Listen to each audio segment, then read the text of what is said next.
전남 장성의 요양병원에서 불이 나 지금까지 확인된 사망자만 21명에 이르고 있습니다. 그럼 사고가 어떻게 일어났고 또 피해는 왜 이렇게 커졌는지 취재 기자와 함께 알아보겠습니다. 사회부 구수봉 기자 나와 있습니다. 어서 오십시오. 구수봉 기자.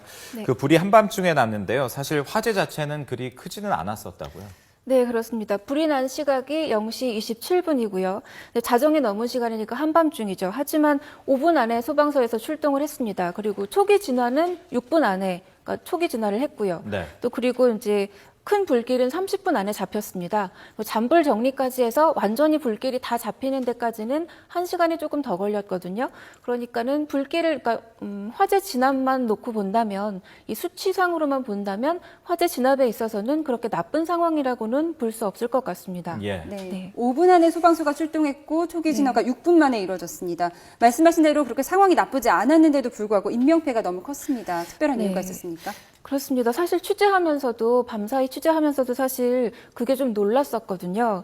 처음에는 맨 처음에 들어왔던 팩트는 요양병원에서 불이 났고 그런데 연기가 좀 많이 났고 그래서 그 안에 있던 사람들이 좀 많이 빠져나오지 못했다라는 정도의 사실까지만 취재가 되는 상황에서는 조금 우려스럽기는 했지만 어쩌면 조금 인명피해가 있을 수도 있겠다. 예. 어느 정도 그런 우려는 좀 있었지만 이렇게까지 사망자가 많이 나올 거라고는 사실 그때는 예상을 전혀 하지 못했던 상황이었는데 예. 이렇게까지 좀 나와서 사실 취재하면서도 좀 놀랐었어요. 예. 근데 좀 이제 후속으로 계속 전화를 취재하면서 사망자가 계속 이렇게 늘어나니까 취재를 하면서도 스스로도 좀 놀라게 되는 그런 예, 상황이었습니다. 그렇습니다. 네. 지금 중상자가 또 병원에 있어서 사망자가 더 늘어날 것도 좀 우려가 네, 되는데요. 그렇죠. 네. 지금 이제 불이 난 곳이 장성에 있는 요양병원이거든요. 정확하게 그 병원 안에서 불이 난 위치는 파악이 됐습니까?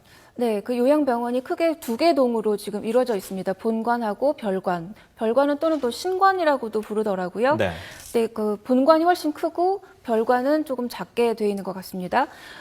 본관에는 한 250명 정도가 환자가 거기서 지낼 수 있고요. 별관에는 한 70명 정도, 그래서 총 한 320명 정도가 그 요양병원에서 지낼 수 있게 그렇게 구성이 되어 있는 것 같습니다. 불이 난 곳은 신관인데요. 네. 신관이 한 2층으로 되어 있고 정확하게 불이 난 곳이 신관 2층입니다. 예. 신관 2층 끝쪽 방에서 불이 났고요. 그 방은 병실로는 쓰이지 않고 병원 집기라던가 이런 거를 넣어두는 어떤 창고방처럼 쓰이는 그런 방에서 불이 난 것으로 지금까지 그렇게 파악이 되고 있습니다. 예. 그럼 신관 2층 창고방으로 추정되는 방에서 불이 났는데요.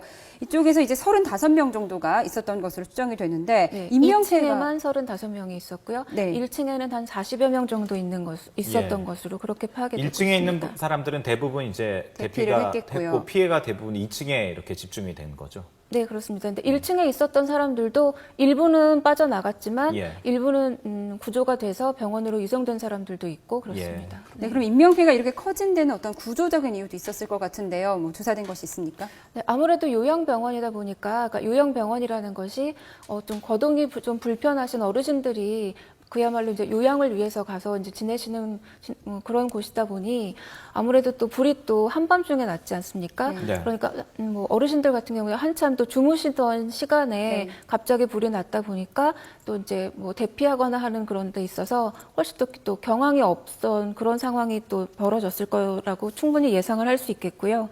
또 이제 신속하게 대피하는 게 아무래도 굉장히 중요할 텐데 예. 또 이제 거동이 좀 아무래도 불편하신 상황이다 보니까 그런 데 있어서도 조금 대응하는데 아무래도 좀 어려움이 있었을 것 같고요. 예. 또 그런 것들이 아무래도 뭐 처음부터 좀 어려움을 좀 안고 시작하지 않았을까 그런 생각이 들고요. 네. 또 하나 좀 아쉬웠던 게 뭐 이제 밤에 이제 그런 상황이 벌어졌겠지만 그 2층 신관 2층에 35명 정도의 환자분들이 계신데 간호사분이 딱 한 분 계셨었거든요. 그러니까는 아무래도 그 거동이 불편하신 어르신들을 좀 이렇게 모시고 같이 부축해서 이렇게 대피를 좀 이끌 만한 사람이 부족했군요. 태부족했다라고 볼 수밖에 없겠죠. 예. 지금 그제 그 고양 종합 버스 터미널에서도 네네. 이때 유독가스가 굉장히 큰 원인이었었는데 이번 화재도 역시 좀 마찬가지인 것 같습니다. 네, 그러니까 인명피해가 크게 났던 원인을 한 2-3가지 정도 꼽자면 그중에 가장 큰 원인 중에 하나가 이번에도 이제 연기, 그러니까 유독가스를 꼽을 수밖에 없는데요. 처음부터 연기 얘기가 계속 나왔었어요. 화재는 아까 말씀드렸던 것처럼 화재는 초기에 진압됐는데 연기 때문에 인명 피해가 굉장히 크게 났었거든요. 이제 사망자들도 모두 뭐 질식사한 것으로 이제 그렇게 나와 있고, 이제 부상을 입어서 병원에서 치료받는 분들도 다 이제 연기를 흡입한 것 때문에 치료를 받으러 지금 이제 병원에 가 계신 분들이거든요.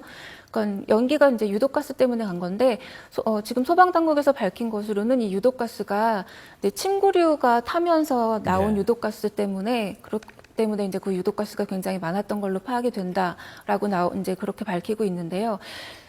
아직 뭐 정확하게 밝혀진 건 아닙니다만, 이제 날이 밝으면, 지금 이제 날이 밝았으니까 경찰과 소방당국이 이제 가서 이제 감식을 할 거란 말이죠. 네. 그럴 때 분명히 또 이제 아까 그 창고방에서 불이 시작됐다고 하지 않았습니까? 네. 그 창고방에 그 병원 집기라던가 이런 것들이 이제 다양하게 이제 보관이 되어 있었을 텐데, 불이 타면서 유독가스를 또 유발할 수 있는 그런 집기들이 혹시 거기 보관이 되어 있지 않았는지, 예. 아니면 또 별관이 지어질 때 어떤 자재로 지어졌는지, 그런 부분도 분명히 명확하게 짚어야 될 부분이라고 생각을 합니다. 예. 단순히 침구류만이 원인인지 아니면 다른 원인이 또 있었는지도 뭐 감식 과정에서 밝혀져야 될 부분 중에 하나라고 생각합니다. 네, 그러니까 구조적 원인이 있었는지 살펴봐야 될 텐데요. 앞서 말씀하신 대로 별관 2층에 간호사 한 명밖에 머무르지 않았다고 네네. 했는데 요양병원이지 않습니까? 어떤 특별한 규정, 밤 사이에는 야간에는 뭐 이렇게 노인들을 어느 정도 규모의 인력들이 보호를 해야 되는지 규정은 있나요?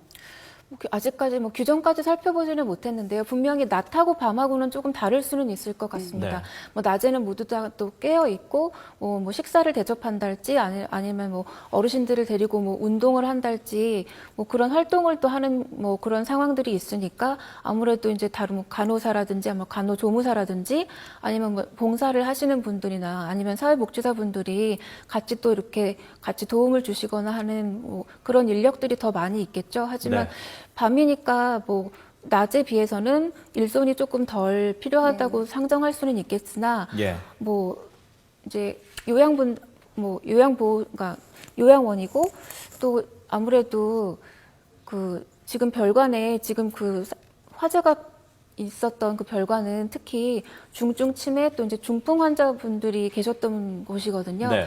밤에도 얼마든지 조금 급박한 상황이 벌어질 수 있는, 그런데 또 대비를 해야 되는 그런 상황이 벌어질 수도 있는 공간인데도 불구하고 간호사분 한 분 그리고 간호조무사분 한 분 정도밖에 없었다면 예. 조금 미흡하지 않았나, 네. 그런 지적은 있을 수 있다고 생각합니다. 알겠습니다. 뭐 말씀하신 대로 그 화재 진압 초기 대응은 지금까지 취재된 대로 따르면 좀 빠른 시간 내에 됐는데 그것에 비해서 인명 피해가 컸던 이유는 무엇인지 좀 더 이제 앞으로 명확하게 좀 드러나야 될 것 같습니다. 오늘부터 감식이 시작되니까요. 좀 지켜봐야 될 것 같습니다. 네, 그리고 이제 사망자분 대부분이 이제 연기에 질식해서 사망한 걸로 조사가 됐는데요. 그럼 여기서 이제 유독가스에 대피하는 방법을 저희가 좀 알아보도록 하겠습니다. 예.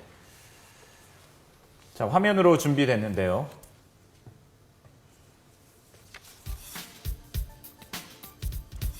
네. 네, 우선 평소와 다른 연기 냄새가 나거나 화재 경보기가 울리면 진위 여부를 따지지 말고 밖으로 대피해야 합니다. 건물이 크고 복잡한 경우가 많기 때문에 빨리 대피하는 것이 무엇보다 중요한데요. 이때 피난 유도 등을 따라 가장 가까운 출구로 대피하되 연기 발생 지역의 반대 방향으로 대피해야 합니다. 네, 유독가스 피해를 줄이기 위해서는요. 물에 적신 옷이나 손수건으로 호흡기를 막고 고개를 숙인 채 대피해야 합니다. 네, 지금 다중이용시설에서 화재가 났을 때 어떻게 대처해야 하는지 알아보고 있습니다.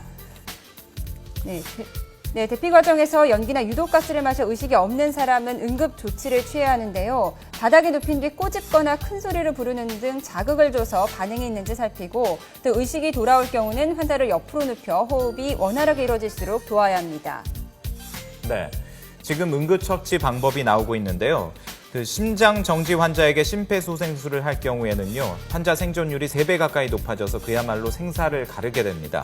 심폐소생술을 할 때는 이 환자의 기도를 확보해서 이 숨기를 열어준 뒤에 두 손을 깍지를 껴서 가슴골 가운데를 1분에 100회 이상 강하고 빠르게 압박하는 행동을 반복해야 합니다. 네. 네. 이 장성요양병원 화재와 관련돼서 저희들이 사회부의 구수본 기자와 함께 자세하게 지금 이야기를 나눠보고 있습니다.